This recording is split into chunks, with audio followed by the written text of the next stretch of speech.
waxaad ku leedahay dhulkaaga hooyo qaymadu waxaad ku leedahay dhulkaaga hooyo wana lama huraane hagarlii wax ugu qabo wana lama huraane hagarlii wax ugu qabo hantiyay macaan waa midaan hoy laga oranayo hantiyay macaan waa midaan hoy laga oranayo.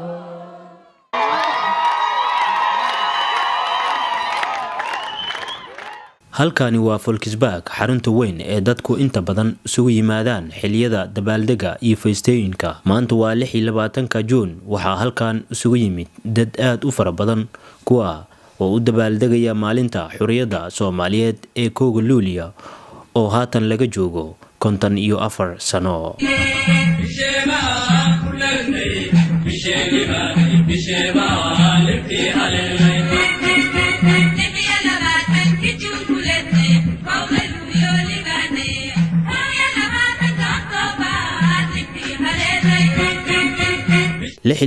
Juun waa maalin ummadda Soomaaliyeed taariikh gaar ah u leh iyo mudnaan. inkastoo 1 Luulyo ay ku soo beegmayso maalin soona haddana 26 Juun iyo 1 Luulyo ayay si wadajir ah u dabaaldegayaan Soomaalida ku dhaqan magaalada Malmo ee dalkan Sweden.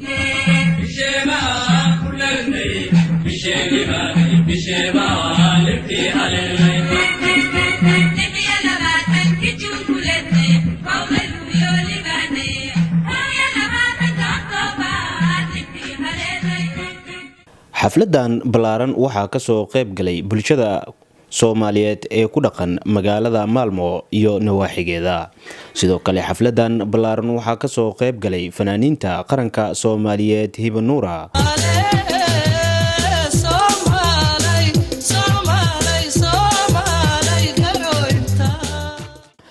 iyo fanaanida caanka ah ee Seynab Labadhagax.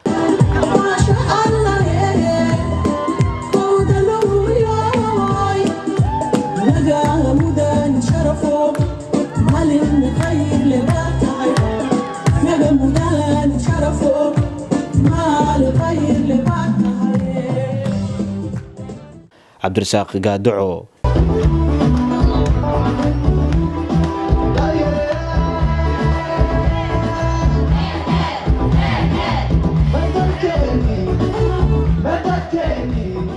iyo Hodan Cumar Dhuuli.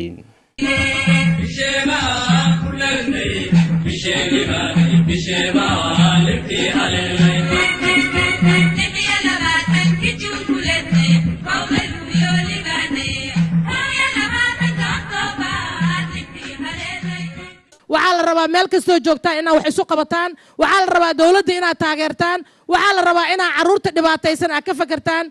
Soomaaliyeed waxaa idiin sheegayaa hablaha Soomaaliyeed gaar ahaan carruurtiina waddanka wax siiyo oo Sweden wuxuu idiin siiyaa inaad carruurtiina ku noolaysiin. waa ku mahadsan yihiin, laakiin waxaa la rabaa hal cunug meesha wax ka siinaysid 2 cunug oo Soomaaliya min $1 hal karoon sii. hal karoon haddaa siisa adiga waxba kaama goynaysa, laakiin asaga waxbay u taraysaa. daawaha loogu gado biyaha loogu gado nalkii korontaha looga dhiibo. 12 May 1943 waxaa noo dhalatay dhalinyaro cusub baa noo dhalatay SYL.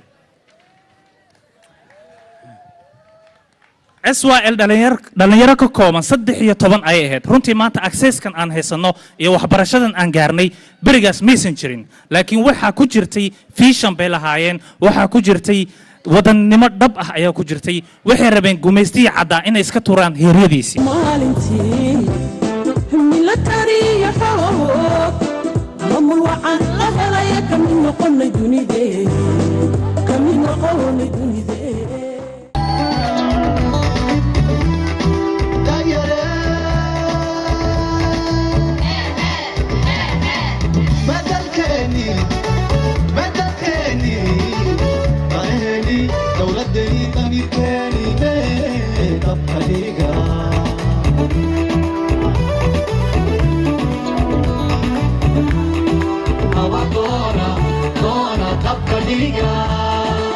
Wadan Africa.